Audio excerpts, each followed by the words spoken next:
बिस्मिल्लाहिर्रहमानिर्रहीम, अस्सलामुअलैकुम।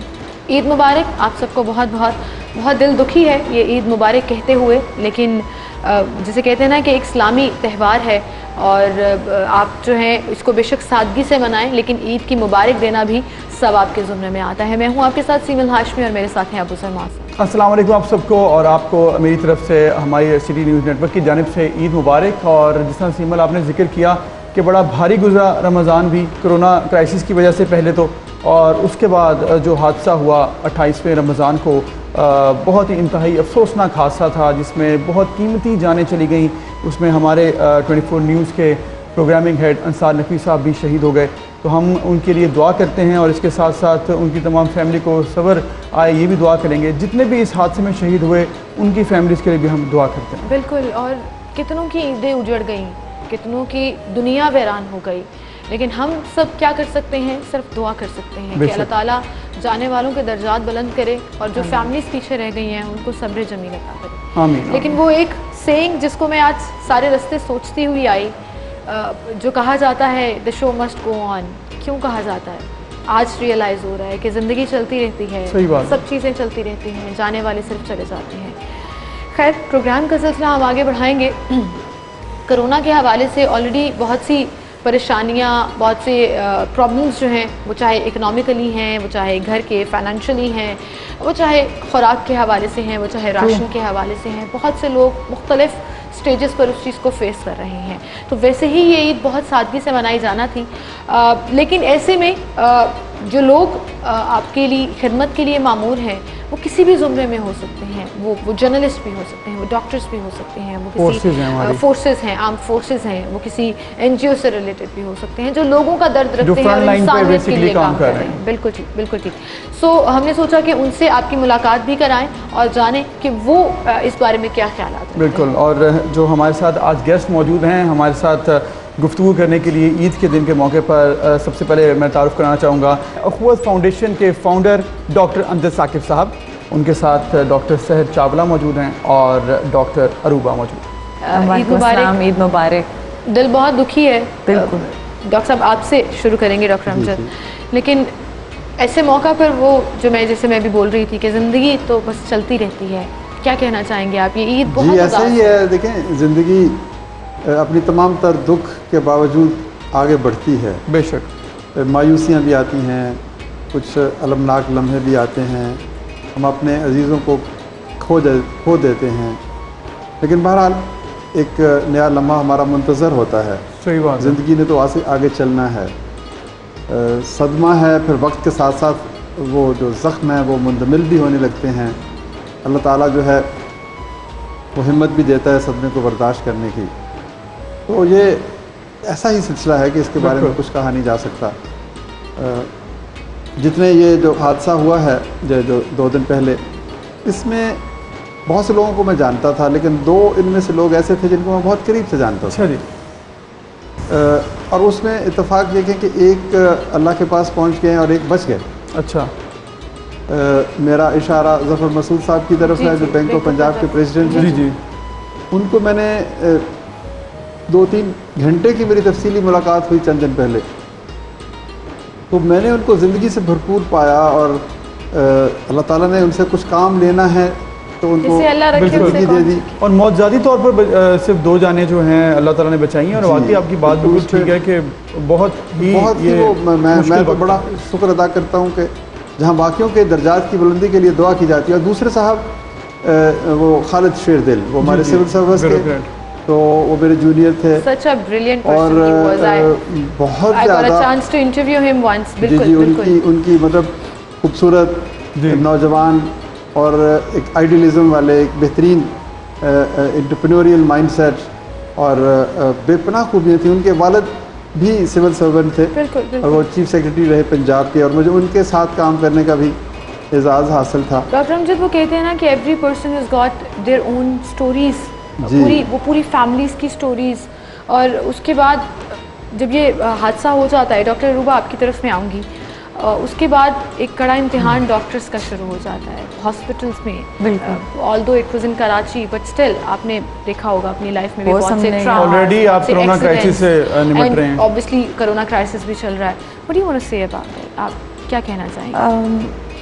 सिमल, इस चीज़ के ऊपर कहना, I think it's a feeling. आपके अंदर उस वक्त जो है ना एक जज्बा ज़्यादा जागता है टू हेल्प दोज पीपल कि आप जितना मैक्सिमम कर सकें। बिकॉज ऑफ कोर्स खुदा ना खास्ता जब बहुत साल पहले की बात है, लाहौर में भी ब्लास्ट भी हुए थे। ऐसी भी जब सिचुएशंस होती हैं तो आपकी इमरजेंसीज लग जाती हैं, हमारी छुट्टियां कैंसिल हो जाती हैं। ऑफ कोर्स ईदों पे भी हम हॉस्पिटल में ही रहते हैं। और आज इस बार तो वैसे भी अलग एक सिस्टम था because of the corona patients, क्योंकि बहुत ज़्यादा एक तो एक दिन भी ऐसा नहीं आया जिस दिन ये ग्राफ जो है वो स्टेबल भी हुआ हो। It was just on rising. उसके बाद फिर जब लॉकडाउन रिलैक्सेशन भी हो गई उसके बाद तो ज़्यादा हो गया, उसके बाद से सिर्फ बढ़ रहा था। और उसके बाद ऐसी खबर जो जैसे बिल्कुल आपने बिल्कुल सही कहा इन योर इंट्रोडक्शन कि ईद जो है एक सुन्नत है। और हम लोग जब पूरे रमज़ान के रोज़े रखते हैं तो वी हैव टू बी, क्योंकि बहुत से ऐसे लोग हैं जो हमारे इस्लामिक त्यौहार है और हम बहुत से लोग हैं जो हमारे साथ रिलेटेड हैं, हम क्या कर रहे हैं, कैसे कर रहे हैं और उनका ख्याल कैसे कर रहे हैं। So it is one part of our life. But of course ये ईद बिल्कुल ही एक वैसे ही गैर रिवायती थी, होने जा रही थी और उसके बाद अब तो बिल्कुल वजह से ज़्यादा हो गया, बहुत हैवी हार्ट के साथ। आपसे भी हम कॉन्वर्सेशन करेंगे, क्या कहना चाहेंगे आप इस ईद की मुनासिबत से? वैसे ही ओवरऑल मैं ये भी देख रही थी, ओवरऑल सोशल मीडिया के ऊपर भी ये बात चल रही थी कि 2020 अभी तक इतना भारी चल रहा है। वी नॉट द वंस जो ब्लेम करें फिगर्स को, नंबर्स को, ईयर्स को, बट एक फीलिंग आ रही है कि जब से ये स्टार्ट हुआ कोरोना की वजह से कितनी फैमिलीज़, कितनी लाखों लोग जो हैं वो मुतासर हुए, ना सिर्फ पाकिस्तान में, दुनिया भर में। और अब ये हादसा जिसकी दुनिया भर में अफसोस भी किया जा रहा है, मजम्मत भी किया जा रही है, लेकिन आप जितना मर्जी अफसोस कर लें आप उन फैमिलीज़ के दुख को अंडरस्टैंड नहीं कर सकते, आप नहीं उस तरह फील कर सकते। Being a person of faith, मैं इस से तो गुरेज करूँगी कि डिजिट्स भारी जा रहे हैं या ईयर भारी जा रहा है। जब ऐसा होता है कि खुदा न खास्ता हमारी फैमिली में कोई हादसा पेश आता है, कोई डेथ होती है या किसी हमसाए में कोई डेथ होती है, हम अपनी खुशियाँ टोन डाउन कर देते हैं। हाँ, ये एक फ़र्ज़ी खुशी है। तमाम उम्मत मुसलमान ने रोज़े रखे हैं, 30 दिन इबादत की है, ये ईद है और अल्लाह ताला इस ईद को मुबारक भी करे। क्योंकि यकीन करें दुनिया में कोई भी ऐसा नुकसान या कोई भी ऐसी तकलीफ़ नहीं है जिसका मरहम नहीं है। और जब मैं इस नुकसान की बात करती हूँ तो मैं उससे हर तरह के नुकसान की बात करती हूँ। लेकिन ज़िंदा होने के लिए, ज़िंदगी का एहसास होने के लिए याद रखिए कि दर्द दिल के वास्ते पैदा किया इंसान को। अगर आपके अंदर दूसरों के दर्द का एहसास नहीं जागता ना, और उसके लिए आपको कोई फ्रंटलाइन प्रोफेशनल होने की ज़रूरत नहीं है। बिल्कुल, उसके लिए आपको किसी खास रिलीजन से भी ताल्लुक़ रखने की ज़रूरत नहीं है। उसके लिए आपको दिल रखने की ज़रूरत है, आपको सिर्फ इंसान होने की ज़रूरत है। तो काइंडली उन लोगों की तकलीफ़ का एहसास रखते हुए अपनी खुशियों को थोड़ा टोन डाउन करें, थोड़े सटल हो जाएं, थोड़े जज्बा हमदर्दी, जज्बा इंसानियत रखें, अल्लाह ताला का शुक्र भी अदा करें और अल्लाह ताला से अपनी गलतियों की माफ़ी भी मांगे, जो कि वैसे भी रूटीन में इंसान को इस्तिग़फ़ार करते रहना चाहिए और ये ईद सादगी से मनाएं। बिल्कुल ठीक आपका ये मैसेज। और आई थिंक यही कोर है इस दफ़ा की ईद की भी कि आप दर्द दिल रखिए, इंसानों की खिदमत कीजिए। एक छोटी सी ब्रेक, फिर हाजिर होंगे।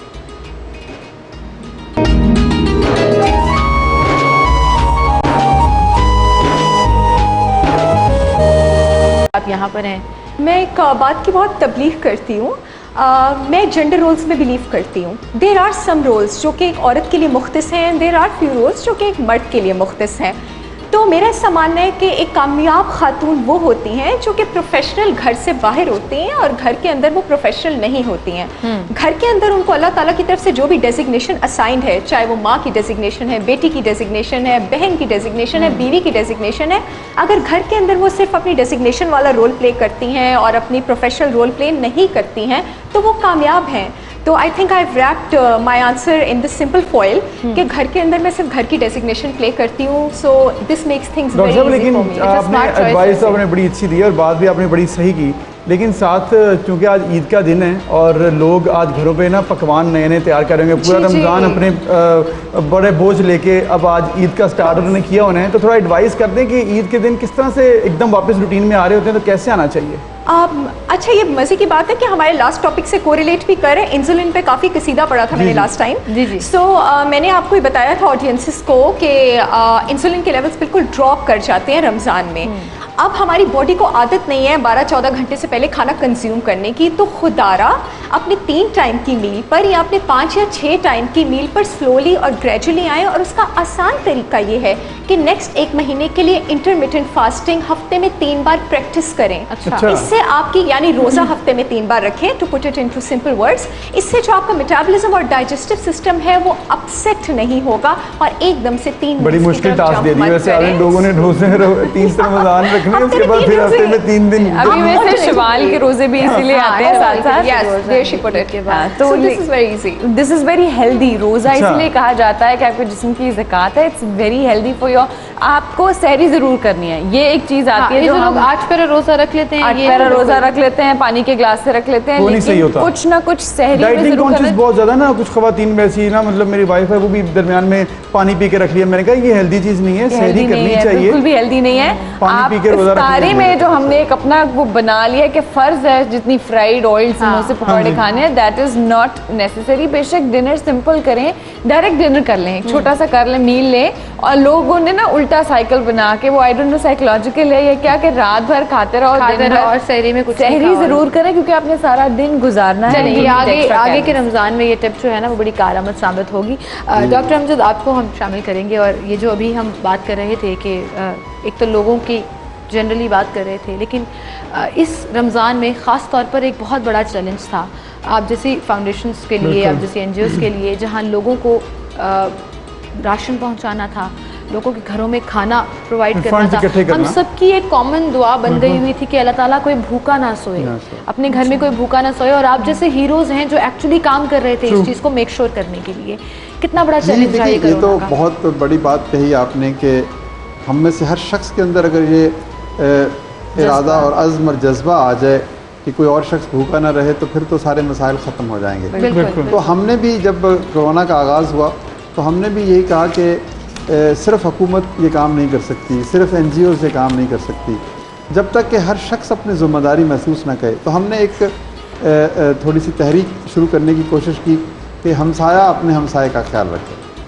हर शख्स का कोई ना कोई तो हमसाया है। तो अगर हम हमसाए का ख्याल रखे, वो देख ले, पूछ ले कि उसके घर में आज खाना है या नहीं। एंड डॉक्टर साहब, दैट्स अनदर दीनी फरीज़ा। जी, उसके अगर हम हमसाए का ख्याल रख रहे हैं, अपने रिश्तेदारों का ख्याल रख रहे हैं, हमसाएगी के जो हुकूक हैं वो कितने बड़े हुकूक हैं। तो एक तो इससे हमारे काम का आगाज़ हुआ। हमने कहा कि हमसाए को हमसाए का, महल्लेदारों को महल्लेदारों का, और फिर अगर एक महल्ला किसी शहर में उमरा पर मुश्तमिल है तो उसके साथ एक कच्ची बस्ती भी तो है, तो वहाँ पर जाएँ, वहाँ पर जाकर इसी मोहब्बत का, इसी ईसार का मुजाहरा करें। तो इस तरीके से हमने ये काम शुरू किया। फिर उसके बाद अल्हम्दुलिल्लाह बहुत से लोगों ने हमें वसाइल फराहम करना शुरू कर दिए, जिससे हमने खाना पकाकर घरों में दहलीज तक ले जाने का काम शुरू किया। फिर हमने खाने के बाद राशन बैग्स जिसमें 3 से 4 हफ्तों का खाना होता था वो बनाना शुरू किया, वो पेश करने शुरू कर दिए। इसी तरह से जैसे आपको इल्म है कि अख़ुवत का बुनियादी काम लोगों को कर्ज देकर कारोबार शुरू करवाना है, तो इसके ऊपर भी डॉक्टर साहब, तो हमने फिर यहाँ हमने एक और इसमें भी थोड़ी सी एक इनोवेशन डाली।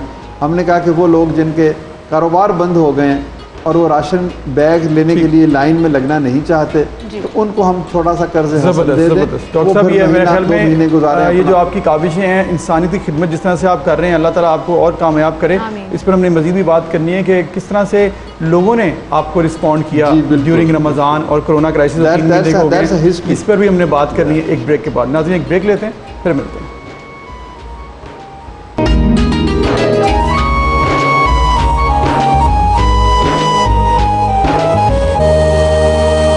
और जैसे कि हम बात कर रहे हैं, हमारे साथ मौजूद मेहमान मौजूद हैं और आज ईद का दिन भी है और साथ साथ हम बात कर रहे हैं कोरोना क्राइसिस के ऊपर, कैसे दिन गुजरे। तो डॉक्टर रूबा आपकी तरफ आएंगे।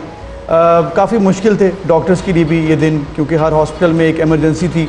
ओवरऑल सिचुएशन ओवरऑल ही पाकिस्तान में ये होती है कि हॉस्पिटल में हर वक्त ही काफ़ी लोड होता है, लेकिन जब कोरोना आया तो उसकी वजह से ज़्यादा लोड पड़ गया, बहुत ज़्यादा। कैसे मैनेज किया? फ्रंट लाइन पर आप लोग कर रहे थे काम। दिस वाज द वॉर जहाँ पर डॉक्टर्स हमारे front line soldiers, and we are so proud of you. अल्लाह ताला आप सबको अपने अमान में रखे, क्योंकि सबसे ज़्यादा एक्सपोज्ड वही हैं फ्रंट लाइन पर थे हमेशा से सोल्जर। आपने एज काम किया इसमें सारी क्राइसिस में, कैसे डील किया, कैसे मैनेज किया आपने? आई थिंक क्योंकि मेरा तीनों जगहों पे काम है, मीडिया में भी कर रहे हैं, ये शोज़ भी साथ साथ चल रहे हैं, हॉस्पिटल भी चल रहे हैं, और हर जगह हमें उस तरह से पीपीईज अवेलेबल नहीं है। So we are doing it on our own, ये जो हमारा प्रोटेक्टिव गियर है। सो उसके साथ साथ जैसे अभी हम थोड़ी देर पहले बात कर रहे थे कि एक तरफ है जो आपको हिस्ट्री कंफर्म दे रहे हैं, जिनका पता है या सस्पेक्टेड है, बहुत से मेजॉरिटी ऐसे लोग हैं जिनमें सिम्टम्स नहीं हैं, वो पॉजिटिव आते हैं। बिल्कुल बिल्कुल, क्योंकि वो उनका immune system is strong enough कि it fights back, but still they are carriers, वो they have the ability to infect other people. So of course we are fighting with them all. शुरू में initially we were just with the masks and stuff, but अब हम पूरे gear के साथ होते हैं, PPE पहनकर, बिल्कुल इतना ज़्यादा करना पड़ा क्योंकि हर पेशेंट के अंदर कहीं ना कहीं से पॉजिटिव आ रहा है, उनकी फैमिली में पॉजिटिव है, और उसके बाद अपने घर में डिस्टेंसिंग करनी पड़ती है। ऑफ कोर्स जैसे मैंने कहा कि हमारे पेरेंट्स, दो माय फादर आल्सो वर्क्स, वो भी अपने क्लिनिक जा रहे हैं, पेशेंट्स को फेस कर रहे हैं, बट मेरे घर में भी ऐसे लोग हैं जो कि एक्सपोज नहीं हैं, जो कि बाहर नहीं जा रहे। सो मैं उनके साथ सोशल डिस्टेंसिंग इस तरह मेंटेन करती हूँ कि आपकी जो इन्फेक्टेड चीज़ें हैं वो आप घर के बाहर छोड़ें, या फिर वो किट जो आप पहन रहे हैं उसको चेंज करके, ना वो अलमारी में जाती है ना वो कॉमन लोगों में जाती है। एंड देन आई अवॉइड कि मैं अपनी मदर के पास उस तरह से ना जाऊं, उनके कमरों में ना जाऊं। या my family is also cooperating कि आई मेंटेन अ डिस्टेंस, कि जो अगर खुदा ना खास्ता there is any infection I am carrying and I don't have any symptoms, though we get checked, but still you don't know, you never know. I think these are the steps जो लोगों को सुनना चाहिए। जब doctors बार बार आपसे हाथ जोड़कर request कर रहे हैं कि बेशक ईज डाउन हो गया लॉकडाउन, लेकिन आप घरों में रहें, सोशल डिस्टेंसिंग करें, कोई नहीं सुन रहा है। आपने अभी रमज़ान में देखा बाज़ारों में किस कदर रश था, मतलब लोग बिल्कुल कोई मास्क नहीं पहना हुआ, और it's not a fashion symbol कि आपने मास्क यहाँ चढ़ाया, यहाँ से नीचे उतार लिया और आप फिर रहे हैं। कोई फ़ायदा नहीं है उस मास्क का अनटिल अनलेस ये आपके नाक के ऊपर नहीं है। और इतने लोगों में हुजूम में खड़े हैं, मास्क का भी उधर वहाँ पे फिर कोई फ़ायदा नहीं रहेगा, जिस तरह से आप लोगों ने देखा है। और इसके साथ डॉक्टर्स ने जिस तरह कुर्बानियाँ दी हैं, बड़ी फैमिली जो फोर्सेस जिसका आपने जिक्र किया, सब लोग घरों में जाकर अपने बच्चों को नहीं मिल पाए, इतनी आसान नहीं है। अभी जो डॉक्टर बता रही थी, कोई आसान बात नहीं है कि अपने है। पेरेंट्स से सोशल डिस्टेंसिंग करना, लेकिन ज़रूरी है। डॉक्टर साहब आपकी तरफ में आऊँगी, लोगों ने बिल्कुल एहतियात नहीं की। अब ये पूरा रमज़ान में जब लॉकडाउन ईज डाउन हो गया, ना वो खाने में एहतियात करते हैं, ना कोरोना SOPs को फॉलो करने में एहतियात करते हैं। क्या करें ऐसे लोगों का? देखिए, बात तो सारी अवेयरनेस से शुरू होती है। अगर अवेयरनेस ही नहीं है, अब अवेयरनेस माइंड्स में डालने के लिए माइंड में रिसेप्टर्स भी होने चाहिए। आप समझ रही हैं कि सिग्नल तो तभी कैच होगा ना जब एंटीना होगा। जब एंटीना ही नहीं होगा तो बात का सिग्नल कैसे कैच होगा? और एंटीना अभी 1-1.5 महीने में नहीं आना था, ये अवेयरनेस शुरू से आनी थी। ये कौम की तरबियत होती है, तो जो मसला है वो कौम की तरबियत का है। ये बात बहुत ज़्यादा सर्कुलेट भी हुई है कि हमारा जो I am so sorry to say, हमारी जो लड़ाई है वो जहालत से ज़्यादा है एज़ कम्पेयर टू कोरोना। 1-1.5 महीने में ये जो पैथेटिक रिस्पॉन्स है, this was very much anticipated for a person of normal IQ, because हमारे जो मासेस हैं वो तो वेल एजुकेटेड है ही नहीं। अभी भी अगर आप बाहर निकले, आपको लोगों के मुंह से क्या सुनने को मिलेगा? There is no virus. अच्छा, लेकिन ये तो ओवरऑल दुनिया में, मतलब डिफरेंट कंट्रीज में, अमेरिका में इतना प्रोटेस्ट हुआ लॉकडाउन ईज डाउन करने के लिए, लंदन में, UK में उन्होंने काफ़ी प्रोटेस्ट किया। बट सिर्फ प्रॉब्लम यहाँ पर आ जाती है कि वो जब रिक्वेस्ट करते हैं लॉकडाउन ओपन करने की, तो उसके बाद वो SOPs फॉलो करते हैं। हमारे यहाँ पर हमारे बड़ा इजी हो जाता है। लाइक शी सेड कि ये जहालत है, इसलिए क्योंकि लोग कहते हैं कि जी जब लिखी है तब तो मौत आ ही जानी है, लेकिन आपको प्रोज एंड कॉन्स सारे के सारे पता है कि हम घर में बैठ जाएं। यहाँ पे ये बड़ा मसला है इसमें जी, हम घर बैठ जाएं तो ये एक बेवकूफ़ी, या हम डर जाएंगे। ये डरना नहीं है, ये बेवकूफ़ी नहीं है। इवन इस्लाम में आपको प्रिकॉशंस लेने के बारे में कहा गया है। डॉक्टर साहब आप कुछ कह रहे थे? मैं कहना चाह रहा था, देखिए, जब भी कोई मुआशरा बनता है ना, उसमें 2 चीज़ें होती हैं, हकूक़ और फ़राइज़। यानी हर शख्स के कुछ हकूक़ हैं, उसको तालीम मिलनी चाहिए, सेहत मिलनी चाहिए, रोज़गार मिलनी चाहिए, उसको गुफ्तार की आज़ादी हो, उसको लिखने की आज़ादी हो, बोलने की आज़ादी, बेसिक राइट्स। उसके साथ साथ कुछ हकूक़ भी होते हैं। हम लोग अपने यानी फ़राइज़ भी होते हैं, हम अपने हकूक़ तो मांगते हैं, बिल्कुल सही बात, फ़राइज़ हम अदा नहीं करते। यानी मेरा फ़र्ज़ है कि मुझे अपनी हिफाजत भी करनी है और दूसरों की हिफाजत भी करनी है। मेरी आज़ादी अगर किसी और की आज़ादी पे कदगन बनती है तो उसको मुझे रोकना चाहिए। बिल्कुल ठीक। मुझे अगर खुदा न खास्ता ये बीमारी है या कोई भी और बीमारी है, तो मुझे कैरियर तो बनकर किसी और की ज़िंदगी को ख़तरे में नहीं डालना चाहिए। तो अगर हम बुनियादी तौर पर किसी भी मुआशरे के अंदर अफराद में पहले दिन से, जैसे डॉक्टर साहबा ने कहा कि ये तो एक बड़ी तवील जंग है जो उस वक्त शुरू होती है जब बच्चा पैदा होता है, जब वो प्राइमरी स्कूल में आता है, जब वो हाई स्कूल में आता है, उस वक्त से अगर हम हकूक़ और फ़राइज़ के बारे में उसको बताते चले जाएँ तो फिर एक वक्त आएगा कि फिर ना वो रेड लाइट को तोड़ेगा, ना वो कोई और कानून शिकनी करेगा। चाइल्ड उसकी ट्रेनिंग अगर ऐसी होगी तो वो खुद ब खुद आपने उसको माँ उसको सिखाए, यानी माँ पढ़ी लिखी होगी तो वो उसको सिखाएगी। ओवरऑल एक माहौल देना बड़ा ज़रूरी है। और उस एनवायरनमेंट के बगैर यकदम आप कहें कि जी ये सब कुछ बदल जाए तो वो लेकिन डॉक्टर साहब आपने जिक्र किया फ़राइज़ का, और हमारे जो फ़राइज़ हैं जो हमने अदा करने हैं उसका जिक्र हमने ब्रेक पर जाने से पहले भी किया था कि आपकी जो ऑर्गेनाइजेशन है इस पे जिस तरह से लोगों ने कोऑपरेट किया, जिस तरह से लोगों ने ड्यूरिंग कोरोना और अब तक जिस तरह से 20 साल हो गए हैं आपको, जिस तरह से लोग कर रहे हैं आपके साथ सपोर्ट, वो भी उनके फ़राइज़ बड़े खूबसूरती से उन्होंने निभाए हैं, उस पर क्या कहेंगे? जी मैंने आपको बताया पहले गुफ्तगू के दौरान मैंने आपसे अर्ज़ किया कि मुझे इस कदर खुशगवार एक एहसास हुआ कि हमारी कौम ने किस तरीके से रिस्पॉन्स किया है इसके ऊपर। यानी उन्होंने, यकीन कीजिए, ऐसी ऐसी कहानियाँ आई हैं देने वालों की तरफ से भी और लेने वालों की तरफ से भी। देने वालों की तरफ से तो मैं आपको कहूँगा कि लोगों ने बेपनाह जेनरोसिटी का मुजाहरा किया। और अच्छा, फिर आपने प्लेटफॉर्म जो ट्रांसपेरेंट उन्होंने क्रेडिबल है। अच्छा, दूसरी बात मैं देने वालों लेने वालों की भी बात करना चाहता हूँ। आमतौर पर यह तासर दिया गया जी कि लोगों ने राशन बैग 2-2, 4-4 इकट्ठे करके बेचना शुरू कर दिया। शायद ऐसे हुआ होगा। मैं आपको सिर्फ एक बात बताऊंगा, एक कहानी छोटी सी। जी। हम राशन बैग लेकर गए कि कोई कबूल कर ले, तो एक बस्ती में एक टूटा फूटा घर, टूटा फूटा दरवाज़ा और बाहर एक उम्र रसीदा शख्स बैठा हुआ, उसके हाथ में एक वो जो असा डंडा, तो उसको हमारे दोस्तों ने वो पेश किया बड़ी मोहब्बत के साथ। तो आपको हैरत होगी, उसने कहा कि बेटा ये तो मुझे कल को दे गया है, सुभान अल्लाह, वाह। ये किसी और को दे दो जिसको ज़रूरत है। अब किसी को नहीं इल्म था कि कल को उसको कुछ मिला है या नहीं मिला। उसके घर से लगता है कि इसको अभी भी ज़रूरत है और ये ख़त्म हो जाएगा फिर ज़रूरत पड़ेगी, लेकिन उसने इतनी खंदा पेशानी से, मोहब्बत से, मैं समझता हूँ कि ये किनात पसंदी का इससे बड़ा सबूत क्या होगा कि उसने कहा कि कल आएगी तो कल मेरा खुदा कल भी तो होगा। सुभान अल्लाह। तो ये दो चीज़ें जो हैं देने वालों की, वो ईमान है that makes you strong। हम जो है ना अपनी कौम को हर वक्त ये कहते हैं जी इन्होंने ये कर दिया, नेगेटिविटी ज़्यादा लगे। अब ये मिसाल भी तो हमें देखनी चाहिए, और ऐसी एक नहीं हज़ारों लोगों ने अपने मुंह से जो नवाला निकाल के किसी को दिया। बिल्कुल, तो हर एक ने अपनी अपनी कैपेसिटी में बहुत काम किया है। और आगे भी लग करें। मुझे तो आपकी ईद की खुशियों में ना ये जो मंजर है ना, ये मेरी खुशी को दुबाला करता है। डॉक्टर अरूबा, वन लाइनर, कोई एक मैसेज जो आप ईद डे पर पाकिस्तानी आवाम के लिए देना चाहें वो क्या होगा? करंट सिचुएशन की अगर बात करूं तो उसमें यही कहूँगी कि अपना ख्याल नहीं करना तो दूसरों का ख्याल करें। अगर हम मास्क की बात करें तो ज़रूरी नहीं है कि वो आपके अपने लिए है, अपने इर्द गिर्द के लोगों का करें, क्योंकि उनके घरों में बहुत से ऐसे लोग हैं जो इम्यूनो कॉम्प्रोमाइज़ है किसी भी वजह से। और ये कि दूसरों का ख्याल, ईद पे खास कर ये इसीलिए हमें जज्बा दिया गया, और इस ईद पे हमें ख़ास तौर पे इसलिए एहसास है we ourselves are locked down. हम मनाना चाहते हैं लेकिन हम मना नहीं सकते, तो उन लोगों का ख्याल करें जो सारी ज़िंदगी किसी न किसी वजह से और जिनके लिए काफ़ी मसाइल हैं। डॉक्टर सर, आप वन लाइनर मैसेज। मैं कंपैशन की प्रीचर हूँ। मैं ये कहूँगी अपनी एक नई डेफिनेशन बनाएं, और तमाम आलमी इंसानियत की डेफिनेशन ये है कि हम सब अल्लाह ताला की मखलूक के खादिम हैं। और जब हम अपने आप को इस तरह डिफ़ाइन करेंगे कि मैं अल्लाह की मखलूक का खादिम हूँ, तो हमारा फंक्शन और हमारा मकसद डिफ़ाइन हो जाएगा। ज़बरदस्त। डॉक्टर साहब, आप प्लीज़ हमारे नाज़रीन के लिए कोई मैसेज, कोई पैगाम या कोई एडवाइस। दोनों माशाल्लाह डॉक्टर साहबान ने बड़ी खूबसूरत बातें कर दी। इन्होंने कहा कि दूसरों के लिए जज्बे का इज़हार करना चाहिए और कंपैशन को रीडिफाइन करें। दैट्स एक्सट्रीमली बड़ा एक अहम बात है कि इंट्रोस्पेक्शन करें, हम अपने अंदर झांकें। खूबसूरत मुझे खुदा ने क्यों बनाया, या मुझ पर इतनी रहमतें का जो नज़ूल हुआ, जो मुझे इनाम मिले, वो क्यों मिले। बिल्कुल, सिर्फ एक लम्हा तो हम सोच लेना कि क्या ये मेरा राइट है।